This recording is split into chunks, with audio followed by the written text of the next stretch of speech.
America की दादागिरी खत्म, दुनिया में राज करेंगे भारत, रूस और चाइना।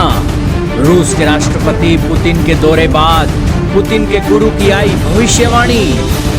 जी हां दोस्तों, रूस के राष्ट्रपति व्लादिमीर पुतिन अपने चीन दौरे पर गए। उसके बाद दोस्तों दोनों देशों की दोस्ती को देखा गया। जब रूस के राष्ट्रपति पुतिन चीन का दौरा कर रहे थे, उसी समय भारत के प्रधानमंत्री नरेंद्र मोदी यूरोपियन यूनियन के दौरे पर थे। दोस्तों ये तीनों देशों की जो गुटबंदी है वो दुनिया पर राज करने वाली है। यही कारण है कि रूस के राष्ट्रपति पुतिन के गुरु ने बड़ा एक संकेत दे दिया है। सारी बातें आज जानेंगे, बहुत महत्वपूर्ण न्यूज़ है। चैनल पर नए हो तो जरूर सब्सक्राइब करना, बेल आइकन दबा देना। शुरू करते हैं आज की इस वीडियो को।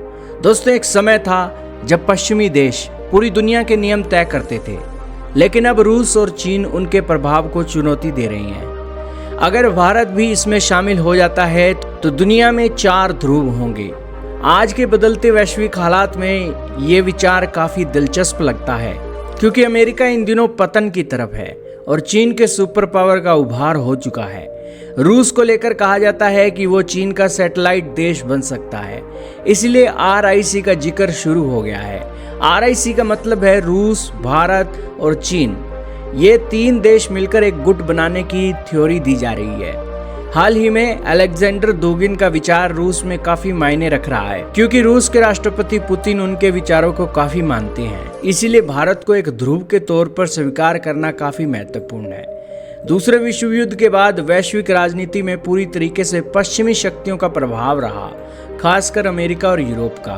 उन्होंने अंतर्राष्ट्रीय संस्थाएं, वैश्विक व्यापार व्यवस्था, सैन्य गठबंधन, मानवाधिकार की परिभाषाएं और आर्थिक नियम तय किए थे। लेकिन आज की तारीख में एक थ्योरी RIC को लेकर ये तीनों देश अगर एक साथ आते हैं तो अमेरिका के प्रभाव की दीवार को ये तोड़ सकते हैं। पिछले 20 वर्षों में वैश्विक अर्थव्यवस्था में तेजी से बदलाव देखे गए हैं और आज की तारीख में दुनिया उस मोड़ पर खड़ी है जहां वैश्विक शक्तियों के बीच नंबर 1 की कुर्सी पर काबिज होने की रेस लग गई है। रूस और चीन अब खुलकर पश्चिमी प्रभुत्व को चुनौती दे रही हैं।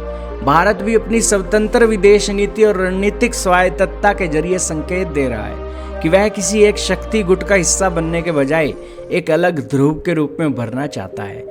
ऐसे में सवाल महत्वपूर्ण है कि क्या दुनिया वास्तव में मल्टीपोलर व्यवस्था की ओर बढ़ रही है और इस व्यवस्था में भारत कहां खड़ा है। लेकिन रूस के राष्ट्रपति पुतिन का चीन दौरा मल्टीपोलर वर्ल्ड के लिए बुलेट ट्रेन वाली रफ्तार जैसा था। खैर देखना होगा आने वाला वक्त क्या बताएगा, लेकिन हवाएं तो अब एशिया से ही चलेंगी।